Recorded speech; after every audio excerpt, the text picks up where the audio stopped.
Seorang petugas Dinas Perhubungan Kota Medan diduga mengalami penganiayaan saat melakukan penertiban parkir berlapis di Jalan Jawa, Kecamatan Medan Timur, Medan, Sumatera Utara, Senin, 14 Juli 2025.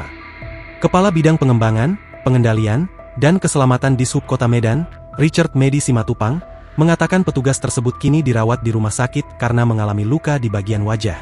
Sekarang lagi dirawat di rumah sakit, ada luka di bagian muka kena pukul, ujar Richard saat diwawancarai wartawan, Selasa, 15 Juli 2025. Richard menjelaskan, penertiban dilakukan setelah pihaknya menerima laporan dari masyarakat terkait keberadaan parkir berlapis di sekitar kantor Polsek Medan Timur. Dishub kemudian berkoordinasi dengan pihak kepolisian untuk menindaklanjuti laporan tersebut. Namun, saat tiba di lokasi, upaya penertiban justru mendapat perlawanan dari sejumlah juru parkir. Ketika di lokasi, petugas mencoba menertibkan, tapi langsung mendapat reaksi dari juru parkir. Terjadi adu mulut dan dorong-dorongan. Mungkin mereka nggak terima, langsung mengeroyok anggota, jelas Richard.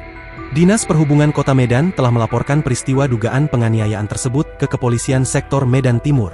Richard juga mengimbau masyarakat dan juru parkir agar tidak memarkirkan kendaraan di zona larangan, seperti tikungan dan persimpangan jalan. Jangan parkir di daerah larangan. Sementara tempat itu kan persimpangan dan tikungan, ucapnya.